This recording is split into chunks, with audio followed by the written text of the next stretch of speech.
The focus of today's talk is on integrating O-Net into occupational therapy. This will be a brief introduction to O-Net and how I've taught my occupational therapy students at the Washington University School of Medicine program in occupational therapy to integrate O-Net into their practice of work capacity evaluation. Let's begin by taking a look at work rehabilitation's ecological span. This is the stage model of neurorehabilitation. Occupational therapy is involved with 6 of the 8 stages, with OT involvement beginning at the level of impairment, stage 2, and progressing to leadership at stage 3, functional limitation, continuing in a leadership position at stage 4, occupational disability, and on into stage 5, vocational feasibility. At each stage, the occupational therapist works with other rehabilitation professionals to evaluate and assist people with different types of diagnoses and pathologies to return to full participation in their pre-injury or pre-illness lives, with a focus on work rehabilitation in the model that we have before us. Today's talk is going to span 3 levels of the model, beginning with occupational disability, going to vocational feasibility, and really focusing on employability. In other talks, I describe occupational therapy's use of work simulations and work samples to address occupational disability, and the occupational therapist's use of situational assessments to address vocational feasibility. In today's talk, we're going to look at how occupational therapists can use O-Net to address the employability issue.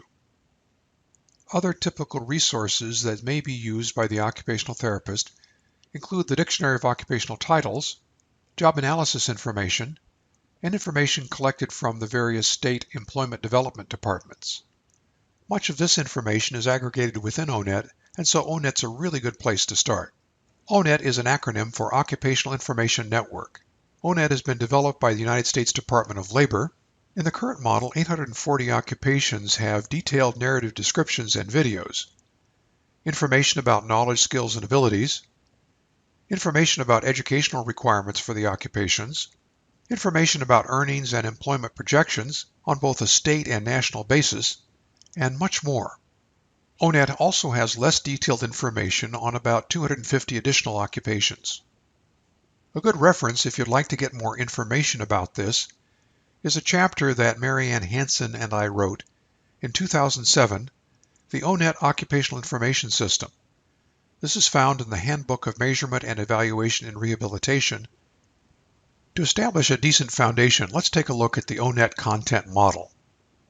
There are 6 major domains in the O-Net content model. The 3 worker-oriented domains across the top are worker characteristics, that focuses on abilities, occupational interests, work values, and work styles. Worker requirements, that focuses on skills, knowledge, and education of the worker. And then experience requirements, the domain that focuses on experience and training. Here we find information about the necessary skills to enter the occupation and also information about licensing. The content model also has 3 job-oriented domains. Occupational requirements looks at the work activities for the occupation in terms of general work activities, intermediate work activities, and detailed work activities. This domain also includes information about the organizational context and the work context for each of the occupations. A domain that I spend quite a bit of time with has to do with workforce characteristics. Here we find information about the labor market and information about the occupational outlook, both in terms of probable earnings and job openings. And finally, the last domain is occupation-specific information. Here we have the title and description of each of the occupational groups, alternate titles within each group, the tasks that are involved within each occupational group, and the tools and technology that are found within each occupational category. Now, all of this information is available at www.onet.online. It's a free resource sponsored by the United States government. It's got a tremendous amount of information available. I encourage you to just explore it. As a way of introducing you to O-Net, today's talk is going to focus on the first domain, worker characteristics, and within that domain, 11 of the 52 ability factors. These are all cognitive ability factors that have to do with executive functions that tend to be important when we're working with a person who has a brain injury. The case that I'm going to present to you today is of a 58-year-old female architect. She had an anoxic brain injury a couple of years previously, and I'm working with her now to evaluate her work capacity and rehabilitation potential. I'm going to begin by presenting you with a profile of the 11 ability factors that have to do with executive function across 3 different levels of employment that might be available to her. The lowest level of employment has to do with architectural drafters. The next level up will be architects, and the final level will be architecture teachers at the post-secondary level. So this is the profile for architectural drafters. The percentile rankings of each of the ability factors are presented in this graph. You can think of the profile as presenting the basic performance levels that are typically required for people who are architectural drafters. As we take a look at this profile, we find that information ordering and category flexibility are right about the 90th percentile. We find time sharing down below the 10th percentile, and selective attention just above the 10th percentile. When we take a look at the category in which this woman has been working for most of her life, architects except landscape and naval, we find very high levels of most of these ability factors.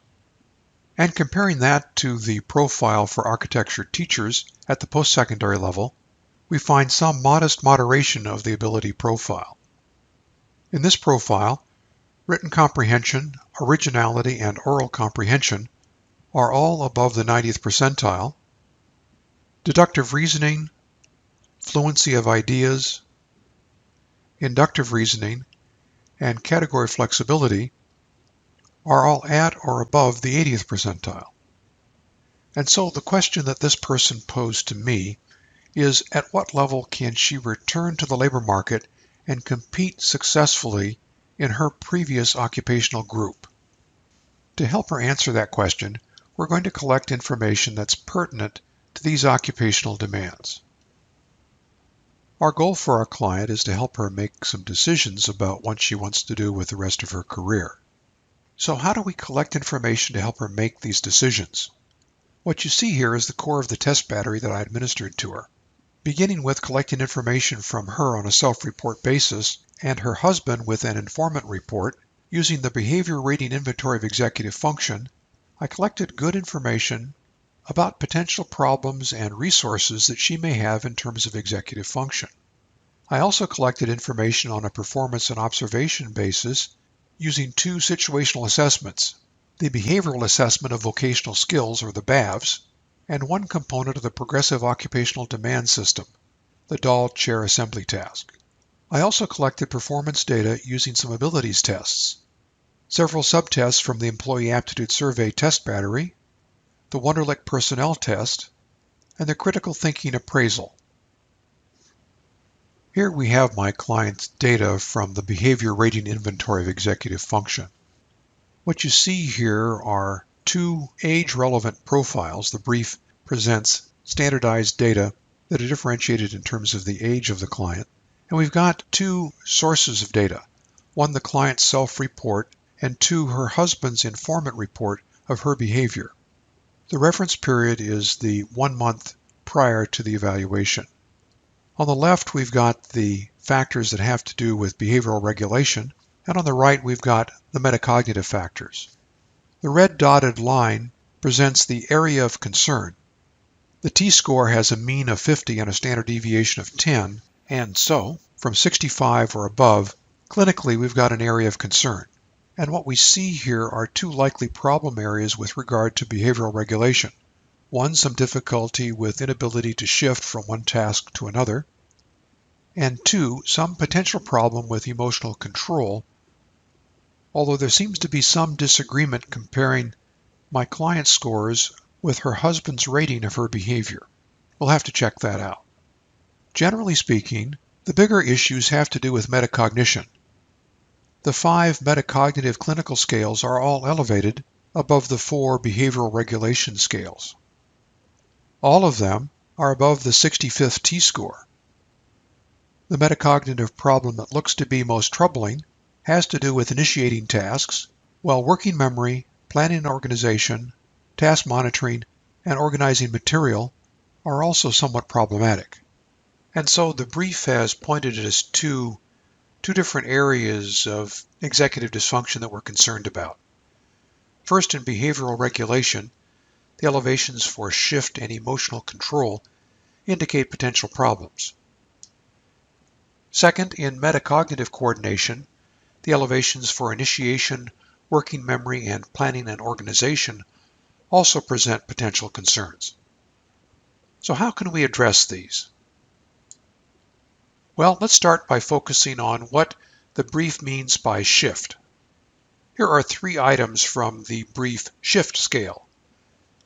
I have trouble changing from one activity or task to another. I have trouble thinking of a different way to solve a problem when I'm stuck. I get disturbed by unexpected changes in my daily routine. Now we'll take a look at a potential mismatch between shift and 2 of the O-Net factors. The first factor that we'll look at is selective attention, which is defined by O-Net as the ability to concentrate on a task over a period of time without being distracted.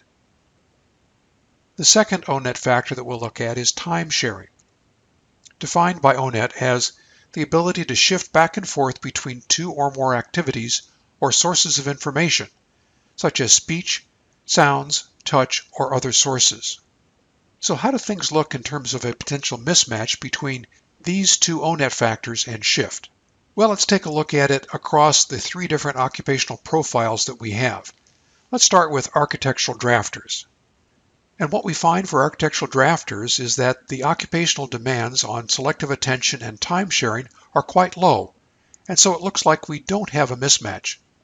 But what happens when we take a look at architects except landscape and naval? We do find some potential problems. There is definitely a problem with regard to time sharing, and there's potentially a problem with regard to selective attention. We'll have to look at these more closely. And next, let's take a look at the architecture teacher post-secondary profile. Here we find that the occupational demands for selective attention and time sharing are much greater. And as a consequence, there's a definite mismatch between what we have identified in terms of problems with shift on the brief and these 2 occupational demands for this particular occupation. Let me give you another example. Let's take a look at another potential concern with regard to working memory identified in the brief. The elevations on working memory on the brief come from responses to items such as these. I have trouble with jobs or tasks of more than one step. I have a short attention span. I forget instructions easily. I have trouble doing more than one thing at a time. So let's keep these in mind as we take a look at potential mismatches between working memory on the brief and 3 O-Net factors. The first O-Net factor we'll concern ourselves with is category flexibility, defined by O-Net as the ability to generate or use different sets of rules for combining or grouping things in different ways. The next O-Net factor that we'll look at is fluency of ideas, the ability to come up with a number of ideas about a topic. The number of ideas is important, not their quality, correctness, or creativity. And the third O-Net factor we'll pay attention to at this time is inductive reasoning, defined by O-Net as the ability to combine pieces of information to form general rules or conclusions. Includes finding a relationship among seemingly unrelated events. And recall that the cognitive ability profile for architectural drafters was the one that was most likely to be successful with our 58-year-old client. The problem now becomes that her self-reported issues with working memory directly impact category flexibility, fluency of ideas, and inductive reasoning. So what this does for us is to allow us to focus in on what we need to work on in rehabilitation. The first issue to deal with is whether the self-report working memory problems from the brief actually show up as performance problems. We can test this out in other ways. If it turns out that she actually has working memory problems that get in the way of her performance, we're probably going to have to abandon architecture as an occupation to which she can return at any level. We'll have to look elsewhere, and having the cognitive abilities profiler available to us will help us do that quickly. Thank you for your attention to this brief introduction to the evaluation of executive functions and abilities. In this introduction, I've presented the Cognitive Abilities Profiler as a way to collect information about basic executive functions that are found across a wide variety of O*NET occupational descriptions. We've compared the profiles of 3 different related occupations with self-report and informant report information that we've obtained from the Behavior Rating Inventory of Executive Function, the BRIEF. It turned out that we were able to confirm that she did have serious problems with working memory, and she was not able to return to her previous career. She chose to retire at age 58. In future videos, we'll talk about how we evaluated her performance in terms of observational tasks and how we evaluated her performance in terms of ability tests. Before we leave, I want to tell you about a resource that's quite valuable. My friend Tanya Percy teaches a class in cognitive functional capacity evaluation through Matheson Education and Training Solutions. You can find them on the web. I highly recommend it. I also want to tell you about the Cognitive Abilities Profiler that's available from mathesondevelopment.com. In the meantime, thank you for participating in this clinical research consortium. I look forward to talking to you again soon.